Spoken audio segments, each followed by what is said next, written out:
तो चलिए सुनते हैं श्री गणेश चतुर्थी की 4 पौराणिक कथाएं। सबसे पहली पौराणिक कथा।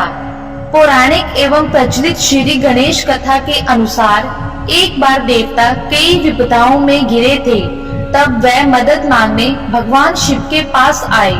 उस समय शिव के साथ कार्तिकेय तथा गणेश जी भी बैठे थे। देवताओं की बात सुनकर शिव जी ने कार्तिकेय व गणेश जी से पूछा कि तुम में से कौन देवताओं के कष्टों का निवारण कर सकता है। तब कार्तिकेय व गणेश जी दोनों ने ही स्वयं को इस कार्य के लिए सक्षम बताया।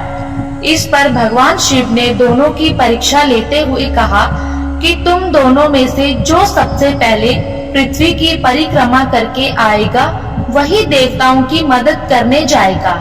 भगवान शिव के मुख से यह वचन सुनते ही कार्तिकेय अपने वाहन मोर पर बैठकर पृथ्वी की परिक्रमा के लिए निकल गए।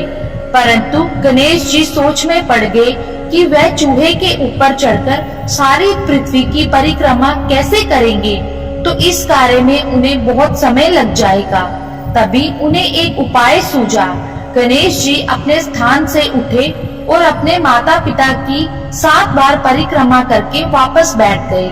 परिक्रमा करके लौटने पर कार्तिकेय स्वयं को विजेता बताने लगे। तब शिव जी ने श्री गणेश जी से पृथ्वी की परिक्रमा न करने का कारण पूछा। तब गणेश जी ने कहा, माता पिता के चरणों में ही समस्त लोक है। यह सुनकर भगवान शिव ने गणेश जी को देवताओं के संकट दूर करने की आज्ञा दी। इस प्रकार भगवान शिव ने गणेश जी को आशीर्वाद दिया कि चतुर्थी के दिन जो तुम्हारा पूजन करेगा और रात्रि में चंद्रमा को अर्घ्य देगा, उसके तीनों ताप यानी दैहिक ताप, दैविक ताप तथा भौतिक ताप दूर होंगे। इस व्रत को करने से व्रतधारी के सभी तरह के दुख दूर होंगे और उसे जीवन के भौतिक सुखों की प्राप्ति होगी। चारों तरफ से मनुष्य की सुख समृद्धि बढ़ेगी। पुत्र पौत्रादि धन ऐश्वर्य की कमी नहीं होगी। गणेश चतुर्थी व्रत की दूसरी कथा। एक समय की बात है, राजा हरिश्चंद्र के राज्य में एक कुम्हार था। वह मिट्टी के बर्तन बनाता, लेकिन वे कच्चे रह जाते थे। एक पुजारी की सलाह पर उसने इस समस्या को दूर करने के लिए एक छोटे बालक को मिट्टी के बर्तनों के साथ आवा में डाल दिया। उस दिन संकष्टी चतुर्थी का दिन था। उस बच्चे की माँ अपने बेटे के लिए परेशान थी।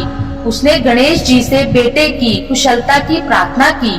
दूसरे दिन जब कुम्हार ने सुबह उठकर देखा तो आवा में उसके बर्तन तो पक गए थे, लेकिन बच्चे का बाल बांका भी नहीं हुआ था। वह डर गया और राजा के दरबार में जाकर सारी घटना बताई। इसके बाद राजा ने उस बच्चे और उसकी माँ को बुलवाया तो माँ ने सभी तरह के विघ्न को दूर करने वाली संकष्टी चतुर्थी का वर्णन किया। इस घटना के बाद से महिलाएं संतान और परिवार के सौभाग्य के लिए संकट चौथ का व्रत करने लगी। गणेश चतुर्थी की तीसरी कथा। एक समय की बात है कि विष्णु भगवान का विवाह लक्ष्मी जी के साथ निश्चित हो गया। विवाह की तैयारी होने लगी। सभी देवताओं को निमंत्रण भेजे गए, परंतु गणेश जी को निमंत्रण नहीं दिया। कारण जो भी रहा हो, अब भगवान विष्णु की बारात जाने का समय आ गया। सभी देवता अपनी पत्नियों के साथ विवाह समारोह में आए। उन सब ने देखा कि गणेश जी कहीं दिखाई नहीं दे रहे हैं। तब वे आपस में चर्चा करने लगे कि क्या गणेश जी को नहीं न्योता मिला या स्वयं गणेश जी ही नहीं आए हैं। सभी को इस बात पर आश्चर्य होने लगा। तभी सबने विचार किया कि विष्णु भगवान से ही इसका कारण पूछा जाए। विष्णु भगवान जी से पूछने पर उन्होंने कहा कि हमने गणेश जी के पिता भोलेनाथ महादेव को न्योता भेजा है। यदि गणेश जी अपने पिता के साथ आना चाहते तो आ जाते। अलग से न्योता देने की कोई आवश्यकता भी नहीं थी। दूसरी बात यह है कि उनको 1.25 मन मूंग, 1.25 मन चावल, 1.25 मन घी और 1.25 मन लड्डू का भोजन दिन भर में चाहिए। यदि गणेश जी नहीं आएंगे तो कोई बात नहीं, दूसरे के घर जाकर इतना सारा खाना पीना अच्छा भी नहीं लगता। इतनी वार्ता कर ही रहे थे कि किसी एक ने सुझाव दिया, यदि गणेश जी आ भी जाएं, तो उनको द्वारपाल बनाकर बैठा देंगे कि आप घर का ध्यान रखना। आप तो चूहे पर बैठकर धीरे धीरे चलोगे तो बारात से बहुत पीछे रह जाओगे। यह सुझाव भी सबको पसंद आ गया, तो विष्णु जी भगवान ने भी अपनी सहमति दे दी। होना क्या था, इतने में गणेश जी वहां आ पहुँचे और उन्हें समझा बुझाकर घर की रखवाली करने बैठा दिया। बारात चल दी। तब नारद जी ने देखा कि गणेश जी तो दरवाजे पर ही बैठे हुए हैं, तो वे गणेश जी के पास गए और रुकने का कारण पूछा। गणेश जी कहने लगे कि विष्णु भगवान ने मेरा बहुत अपमान किया है। नारद जी ने कहा कि आप अपनी मूषक सेना को आगे भेज दे, तो वह रास्ता खोद देगी, जिससे उनके वाहन धरती में धंस जाएंगे। तब आपको सम्मान पूर्वक बुलाना पड़ेगा।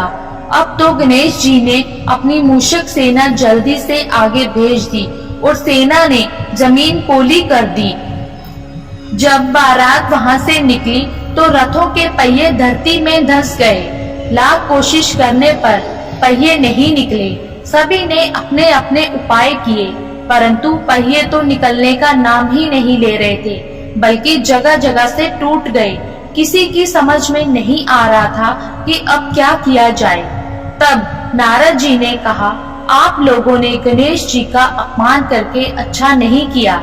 यदि उन्हें मनाकर लाया जाए तो आपका कार्य सिद्ध हो सकता है और यह संकट टल सकता है।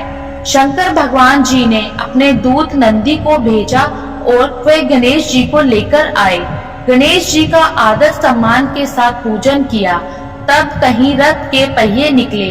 अब रथ के पहिए निकल तो गए, परंतु वे टूट फूट गए थे, तो उन्हें सुधारे कौन।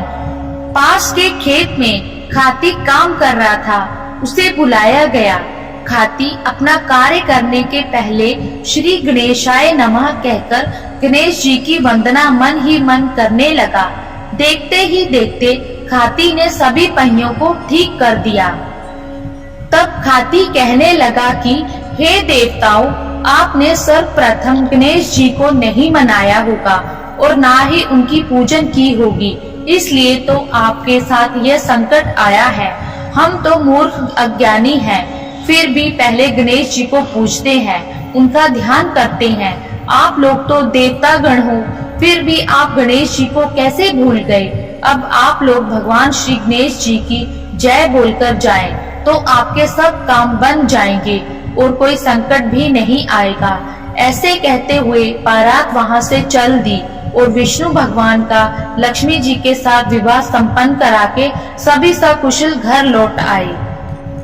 हे गणेश जी महाराज, आपने विष्णु को जैसो कार्य सार्यो ऐसो कार्य सबको सिद्ध कर जो।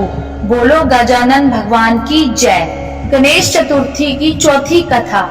श्री गणेश चतुर्थी व्रत की पौराणिक कथा के अनुसार एक बार भगवान शिव तथा माता पार्वती नर्मदा नदी के किनारे बैठे थे। वहां माता पार्वती ने भगवान शिव जी से समय व्यतीत करने के लिए चौपड़ खेलने को कहा। शिव जी चौपड़ खेलने के लिए तैयार हो गए, परंतु इस खेल में हार जीत का फैसला कौन करेगा, यह प्रश्न उनके समक्ष उठा तो भगवान शिव ने कुछ तिनके एकत्रित कर उसका एक पुतला बनाकर उसकी प्राण प्रतिष्ठा कर दी और पुतले से कहा, बेटा हम चौपड़ खेलना चाहते हैं, परंतु हमारी हार जीत का फैसला करने वाला कोई नहीं है, इसलिए तुम बताना कि हम दोनों में से कौन हारा और कौन जीता। उसके बाद भगवान शिव और माता पार्वती का चौपड़ खेल शुरू हो गया। यह खेल 3 बार खेला गया और संयोग से तीनों बार माता पार्वती ही जीत गई। खेल समाप्त होने के बाद बालक से हार जीत का फैसला करने के लिए कहा गया, तो उस बालक ने महादेव को विजयी बताया। यह सुनकर माता पार्वती जी क्रोधित हो गई और क्रोध में उन्होंने बालक को लंगड़ा होने का, कीचड़ में पड़े रहने का श्राप दे दिया। बालक ने माता पार्वती से माफी मांगी और कहा कि यह मुझसे अज्ञानतावश में हुआ, मैंने किसी द्वेष भाव में ऐसा नहीं किया। बालक द्वारा क्षमा मांगने पर माता ने कहा, यहाँ गणेश पूजन के लिए नाग कन्याएं आएगी। उनके कहे अनुसार तुम गणेश व्रत करो, ऐसा करने से तुम मुझे प्राप्त करोगे। यह कहकर माता पार्वती शिव जी के पास कैलाश पर्वत पर चली गई। 1 वर्ष के बाद उस स्थान पर नाग कन्याएं आई। तब नाग कन्याओं में से श्री गणेश के व्रत की विधि मालूम करने पर उस बालक ने 21 दिन तक लगातार गणेश जी का व्रत किया। उसकी श्रद्धा से गणेश जी प्रसन्न हुए। उन्होंने बालक को मनोवांछित फल मांगने के लिए कहा। उस पर उस बालक ने कहा, हे विनायक, मुझ में इतनी शक्ति दीजिए कि मैं अपने पैरों से चलकर अपने माता पिता के साथ कैलाश पर्वत पर पहुंच सकूं और वे यह देखकर प्रसन्न हो जाएं। तब बालक को वरदान देकर श्री गणेश जी अंतर्ध्यान हो गए। इसके बाद वह बालक कैलाश पर्वत पर पहुंच गया और कैलाश पर्वत पर पहुंचने की अपनी कथा उसने भगवान शिव को सुनाई। चौपड़ वाले दिन से माता पार्वती जी शिव जी से विमुख हो गई थी। अतः देवी के रुष्ट होने पर भगवान शिव ने भी बालक के बताए अनुसार 21 दिनों तक श्री गणेश का व्रत किया। इस व्रत के प्रभाव से माता पार्वती के मन से भगवान शिव के लिए जो नाराजगी थी वह समाप्त हो गई। तब यह व्रत विधि भगवान शंकर ने माता पार्वती को बताई।